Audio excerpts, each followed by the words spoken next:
gente está preocupado em abordar as pessoas, sabe? Essas pessoas que fazem essa favela ser tão potente assim. E eu acho que a gente tem conseguido mostrar isso, porque o fato da gente escrever deste ponto de vista já faz tudo ser diferente e já faz a nossa favela ser muito mais potente.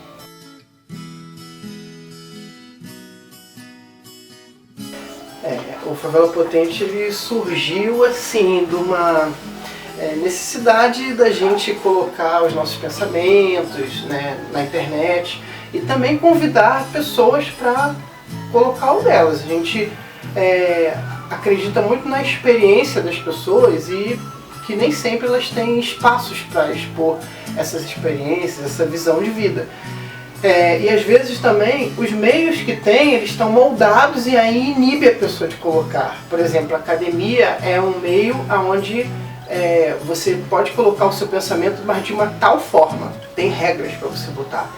Então não vale você chegar lá e falar, eu passei por isso e tal, porque para a academia não é válido, né? Isso tem que se inserir numa norma da BNT, um projeto de monografia, etc. Então a gente queria apenas isso, assim, que as pessoas relatassem as suas experiências enquanto faveladas, enquanto periféricas, né? E aí a gente viu que tinha a necessidade disso, porque a favela ela é explorada de uma forma muito negativa, né, pela grande mídia. Parece que só tem desastre, parece que só tem briga na comunidade. E não é bem verdade pelas andanças que a gente tem aí na periferia, né? A gente nasceu nesse lugar, a gente mora em Ceilândia, então a gente não vê isso, a gente vê muitas relações de afeto, muita coisa boa acontecendo, né? Muita economia criativa, assim, a galera é criativa para ganhar dinheiro, né? O motoboy é uma invenção da favela, assim, né? Por causa da necessidade de transporte. Então assim, é uma galera que, apesar de ter a carência de serviços, né, principalmente governamentais, mesmo com isso ela se sai bem, ela se desenrola. Então a gente tem uma visão assim, de potência das favelas, das comunidades, e não de carência. Uma carência assim, imposta por quem deveria nem dar, né? Porque parece que dar, assim, você está fazendo um favor, assim. Não é um favor, é um direito, né? Mas esses direitos, eles são negados. E aí existe uma carência, sim, desse ponto de vista. Mas do ponto de vista da criatividade, das relações, do afeto, não é o que a gente vê. Então a gente sentiu assim, a gente tem que relatar isso, sabe? As pessoas têm que falar sobre isso. E do ponto de vista delas, assim, sabe? Com gíria, falando, é nós que tá, tudo bem, o seu jeito vai ser desse jeito. Assim que a gente se casou, a gente sempre teve esse projeto de ser mídia, né? Eu sou jornalista, o Vinícius é psicólogo, e aí a gente sempre conversou muito a respeito dessa favela ser tão potente, ao invés dela ser esse conceito do carente, né? De que falta coisa. Por mais que faltem serviços, faltem equipamentos públicos, o que não falta na favela é criatividade e potência. Potência de ser o que quiser, de ter o que quiser, de conseguir o que quiser, de atingir o que quiser com muita criatividade, né? Então assim, não é meritocracia, eu posso ser o que eu quiser, não. Mas assim, há uma potência muito grande, né, dentro de cada morador, dentro de cada pessoa periférica. Então a gente acredita nesse potencial de transformação, de pegar uma situação potencialmente ruim e transformar numa coisa boa, né? Que, por exemplo, quando você vai aqui mesmo no Sol Nascente, as mulheres fazem unhas decoradas. E aí o que elas fazem? Elas cortam a caixinha de leite e pintam na caixinha de leite, passam a base, fazem a unha decorada, aí depois a mulher chega, é só colocar aquela unha decorada na unha dela e passar uma base por cima. Então assim, se isso não é ser criativo, empreendedor, sabe, o que mais pode ser? Então assim, tem toda essa potência lá dentro que a gente queria mostrar para o mundo, né? Então assim, vamos fazer um blog que só fala coisas positivas sobre as favelas. Essa foi nosso ponto de partida. E aí, com o tempo, a nossa proposta era ser um coletivo, de ter pessoas de diversos pontos do país, de diversas favelas do país, falando sobre suas favelas, sobre as potências de suas favelas, de seus lugares, né? Só que assim, como todos os periféricos, como todos os favelados, a gente está numa correria tremenda e todo mundo igualmente, então assim, a proposta do coletivo meio que foi se desfazendo. E aí, no final, restamos eu e o Vinícius, né? Com alguns colaboradores eventuais, né? Super nossos amigos, parceiros, mas quem toca mesmo, né? Todo o projeto do Favela Potente sou eu e o Vinícius. E aí, nessa nossa trajetória, a gente começou a ver que, assim, falar dos pontos positivos é sim muito importante, é necessário, mas a gente não precisa necessariamente nem falar das favelas para que essa favela potente se manifeste. Como assim? O fato de nós sermos favelados, de nós sermos periféricos, de nós termos isso dentro de nós termos essa origem, já nos torna pessoas diferentes, com diferentes pontos de vista a acrescentar sobre qualquer assunto. Então a gente não precisa necessariamente falar sobre favela para que as pessoas tenham um ponto de vista de uma favela. Então assim, é diferente a pessoa que cresceu com tudo, que teve acesso a tudo, entrar numa universidade e falar sobre essa experiência de estar na universidade, e uma pessoa como nós, que crescemos em favelas, que passamos pelas mais diversas adversidades, falarmos sobre essa experiência de entrar na faculdade. Então a gente começou a pensar assim, bom, só o fato de um favelado estar escrevendo já é revolucionário. E isso é favela potente. Então assim, quem quiser falar sobre o que quiser, é Favela Potente, a gente vai publicar. E a gente começou a receber textos diferentes, a gente também começou a produzir textos diferentes. E aí nessa nossa trajetória, a gente começou a se descobrir cada vez mais negros e ter cada vez mais orgulho da nossa identidade negra, da nossa consciência negra, das nossas famílias, da nossa história, da nossa ancestralidade, dos nossos locais, da nossa identidade territorial. E a gente começou a falar sobre diversos assuntos a partir desse ponto de vista. Uma das entrevistas assim, que mais bombou no Favela Potente foi a com Evandro Fiotti, que é o irmão do Emicida, né? Ele esteve aqui em Brasília e aí a gente conseguiu uma entrevista com ele, e ele falando de todo o processo que é a Laboratório Fantasma, que é a empresa deles, o processo de ser um empreendedor assim, periférico, né? Então ele falou disso, e aí assim, a gente colocou no Twitter e tal, eu acho que rolou mais pelo Twitter, assim, que caiu na viralização. Acho que foi nos dois, né? No Twitter e no Facebook. No Facebook também. Aí assim, caiu na rede do cara e tal, acho que ele retweetou, não lembro bem, mas assim, foi um boom. Muita gente, né? Um dos textos mais acessados, assim, visualizados. Então é isso, assim, a gente sempre está indo para os shows e tal também com esse olhar, assim, né? De artistas que a gente gosta e tal, de fazer uma entrevista e tal. E geralmente a galera, assim, dá na boa, né?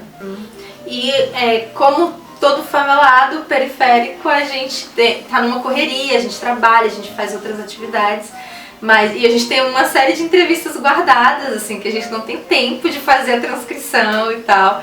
E aí uma dessas entrevistas que passou bastante tempo foi com a Dirley Queiroz, que é um cineasta daqui de Ceilândia. E aí, assim, eu gosto de fazer uns créditos bem engraçadinhos, assim, né? Joceline Gomes é jornalista e levou muito tempo para escrever essa entrevista porque é fã da Dirley e tal. Mas, assim, além de eu ser fã da Dirley, eu tava numa correria cabulosa também, eu não conseguia escrever sobre isso, né? Também foi assim com a entrevista da Juju, a youtuber, né? A gente conseguiu entrevista com ela e aí eu fiz a entrevista com ela em junho e eu fui conseguir escrever em setembro, sabe? Então, assim, acho que faz parte também do nosso blog ter essa cara intimista, assim. É isso, a gente não conseguiu fazer porque vocês sabem que a gente tá na correria. Então, calma que vai vir coisa boa, tá desatualizado, mas a gente vai atualizar, né? E aí, a gente é intimista a esse ponto, né? De ter esse tipo de diálogo com os nossos leitores. E eu acho que um dos textos mais despretensiosos que eu fiz foi o que eu falava da Anitta, né? Desse processo de embranquecimento que ela passou, né, como artista, como mulher negra que veio do funk, e aí de repente ela estava fazendo uma coisa mais pro pop, e todo mundo valorizava o funk que ela fazia, mas não valorizava, por exemplo, o funk que a Ludmilla fazia, né, que era uma coisa bem mais de favela, que ela era uma mulher assumidamente negra e que não tinha como fugir daquilo, que era MC Beyoncé na época, né. Então, assim, esse processo do funk mesmo, né? Eu discuti isso, mas assim, de uma forma muito quase caricata, assim. Eu tava puxando mais pro humor, sabe? Pra ser uma coisa... era um assunto que vinha muito na minha cabeça, sabe? Por que estão gostando tanto da Anitta, assim, não, por exemplo, do que a MC Beyoncé faz, a MC Carol faz, né? E aí eu fiz um texto sobre isso e bombou, assim, as pessoas ficaram até meio apaixonadas, sabe? Assim, de vir, você não sabe o que você tá falando? E a Anitta nunca foi branca, a Anitta... Sabe? E aí foi uma coisa assim meio chocante, porque outros blogs reproduziram, inclusive o Guelé 10, Instituto da Mulher Negra, colocou lá na página deles e foi um debate muito forte. Depois veio outras pensadoras, né, da questão da mulher negra conversar sobre esse assunto também. Então, assim, foi bem interessante ver vários pontos de vista a partir de um texto totalmente despretensioso, né? Então, porque veio desse lugar, assim, do meu incômodo, né? Na faculdade, eu sou formada em jornalismo e um professor de estética na comunicação, uma vez falou, Newton Schäuffler, falou assim, faça um projeto na sua monografia, ou que seja sobre um assunto que você ama, ou que seja sobre um assunto que você detesta, que te incomoda muito profundamente. E eu só escrevo sobre isso, ou eu escrevo sobre o que eu amo, ou eu escrevo sobre o que me incomoda. Aí o outro texto que também veio dessa questão do incômodo, mas também da questão do amor, foi esse meu texto sobre ser uma mulher negra e me reconhecer como... O título é O Dia em que eu me descobri uma mulher negra e bonita. Né? E aí eu fiquei com aquele texto assim no celular, né? Escrevendo no ônibus, no metrô, no carro e tal. E eu fiquei com aquele texto no celular vários dias, porque eu olhava assim, ai, será que as pessoas não vão achar meio pretencioso? Ai, bonita, será que eu não vou me achar convencida? Sabe? Eu fiquei assim, mas, cara, é isso, sabe? Eu tenho direito de me achar bonita também, né? E aí, quando eu publiquei, assim, milhares de compartilhamentos, milhares não, tô exagerando, mas assim, muitos compartilhamentos, né, muitos comentários positivos, assim, muitas mulheres negras falando, nossa, me identifico, nossa, essa foi exatamente assim minha história também, nossa, eu também demorei a subir meu cabelo, nossa, minha mãe também fazia assim comigo, nananana. Então, assim, essa catarse coletiva, assim, de nós compartilhamos uma trajetória em comum, nós temos uma história parecida, todas nós. Sabe, por que a gente não dá a mão e começa a conversar um pouco mais sobre isso, sabe? Então, ter partido desse ponto de vista tão íntimo e ter tocado tantas pessoas foi muito especial pra mim. E eu acho que a gente foca agora muito nisso, assim. A gente só entrevista artista que a gente gosta, a gente só fala sobre músicas que a gente gosta, por exemplo. A gente só fala sobre assuntos ou que nos incomodam muito ou que a gente ama muito. E eu acho que não tem como a gente errar quando a gente faz dessa forma. Né? Por mais que a gente tenha em alguns momentos esse ponto de vista despretensioso, a gente se vê como mídia, né? Nós somos uma mídia, nós temos uma mídia e nós queremos ser reconhecidos como tais. Então, assim, não tem como a gente só... é só a nossa opinião. Não, assim, a nossa opinião por meio de um veículo de mídia. Então a gente tem uma responsabilidade ali também, né? De comunicar para os nossos, com os nossos, levando esse nome da favela. Então a gente tem uma responsabilidade ali também, sabe? Você não pode falar da favela impunemente, sabe? Nós viemos desse lugar, nós sabemos o que significa ter esse estigma, né? Ter esse estereótipo. Então, assim, a partir do momento que a gente fala sobre determinados assuntos, a gente sabe que a gente pode estar sendo meio que um representante. E não, apesar dessa não ser a nossa intenção, porque a gente sabe que os periféricos, os favelados e faveladas, nós temos diversas formas de pensar, agir, falar, se comportar e ser no mundo.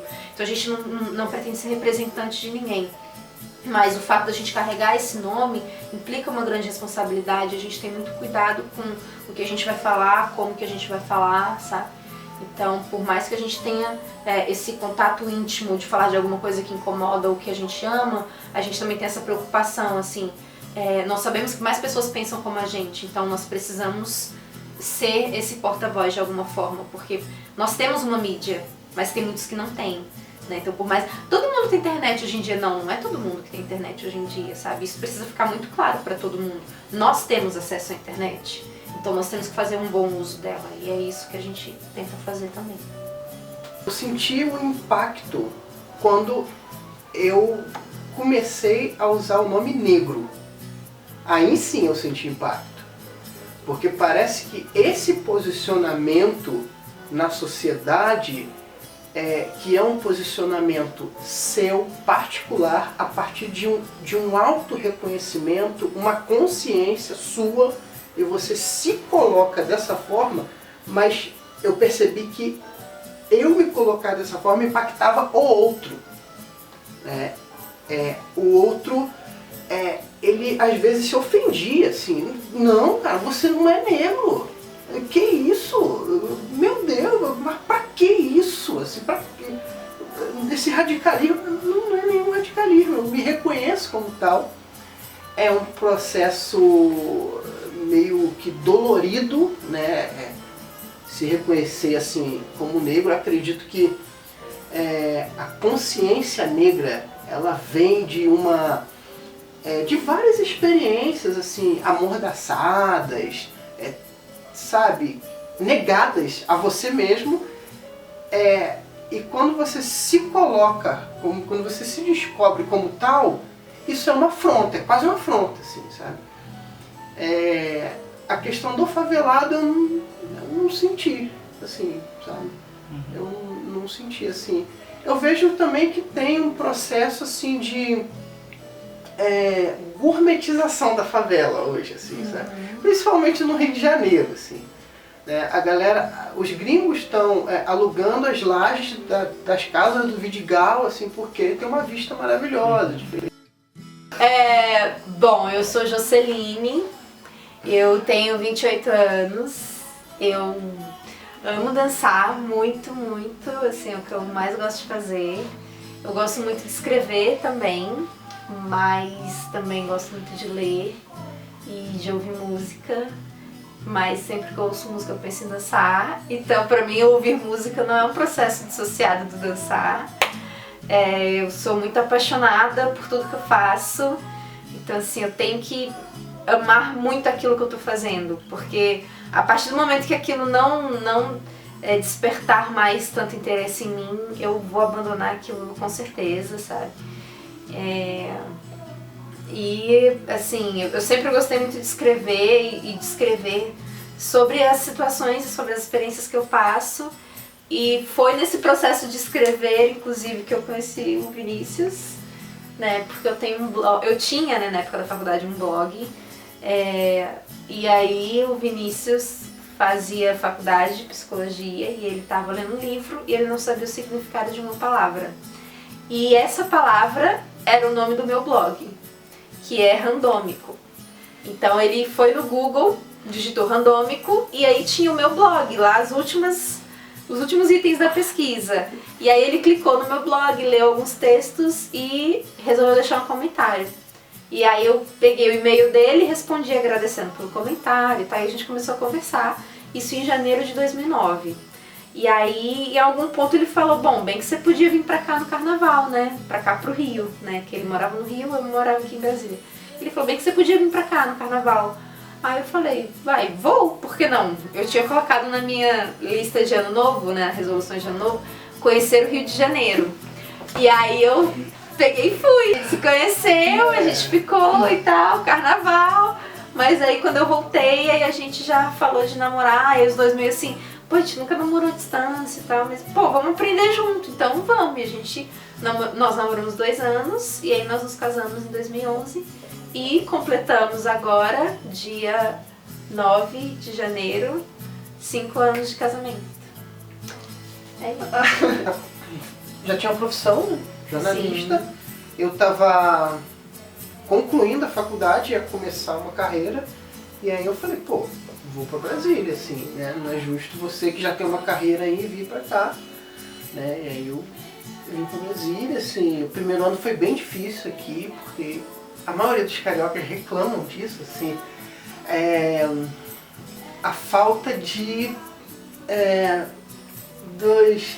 dos olhares despretensiosos no dia a dia, dos ois e olá despretensiosos, assim, que em Brasília não se tem tanto, assim, como no Rio. Então no primeiro ano foi um pouco difícil até eu entender que as pessoas não faziam isso porque são mal educadas, é a cultura do local. E hoje, neste exato dia em que o projeto Eu Tenho Sonho veio me entrevistar, veio entrevistar o Vinícius, por conta de sermos do Favela Potente, eu realizei um sonho da minha vida e eu recebi a notícia hoje. Eu participei de uma audição para participar de um grupo de danças urbanas, e eu recebi a notícia hoje que eu entrei. Então, assim, o projeto Eu Tenho um Sonho tá aqui na minha casa hoje, num dia em que um dos meus maiores sonhos, que é participar de uma companhia de dança profissional, se tornou uma realidade. Então, o que eu quero dizer do fundo do meu coração para todo mundo, para qualquer pessoa, é que pode parecer clichê, mas sonhos se realizam desde que a gente esteja disposto a correr riscos e se esforçar e se machucar e cair, levantar e chorar e abrir mão de algumas coisas, mas se realizam, e é atrás disso que a gente tem que ir sempre. Ai, cara, eu penso muito da gente chegar num momento assim que a gente tenha menos segregação, sabe? Menos preconceito no nosso dia a dia.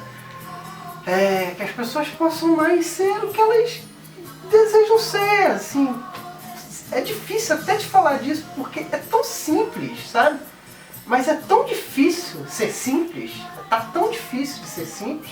Né? E a gente é bombardeado por um monte de coisa que quer tirar a gente da simplicidade também, né? É muita foto, é muito WhatsApp. Eu tô inserido nisso, não tô falando assim desse lugar evoluído que não, assim. Eu acho que a gente tem que estar muito ligado assim no que realmente interessa, sabe? No que realmente importa, assim, sabe? E assim, é uma luta do dia a dia, da gente cada vez ser mais a gente mesmo, né? Cada vez mais negro, cada vez mais favelado. É difícil, assim. Então eu acho que, assim, meu grande sonho, assim, é a gente ter uma sociedade onde as pessoas possam ser mais o que elas são, assim, sabe? Que a gente não precisa ter medo, assim, de ser uma outra, de ser o que a gente é e querer ser uma outra coisa, sabe? Mas eu sou otimista, assim, eu acho que a gente caminha para isso, sabe? Eu digo isso porque, assim, as coisas que me impactaram, né, nos 37 anos que eu tenho, assim, sei lá, foi uma pessoa chorar porque ouviu o seu nome, porque eu não ouvia há muito tempo, sabe? É uma senhora aqui do Sol Nascente que, sem apoio nenhum, cuida de 100 crianças, né? A Marieta, o projeto Marieta, assim. Sabe? É tudo simples, não é nada extravagante, assim. Sabe? E às vezes eu caio nessa armadilha do sistema de querer ser extravagante, assim. O processo é o contrário, voltar para si mesmo, sabe? Descobrir a sua identidade, descobrir a sua história e ter orgulho disso.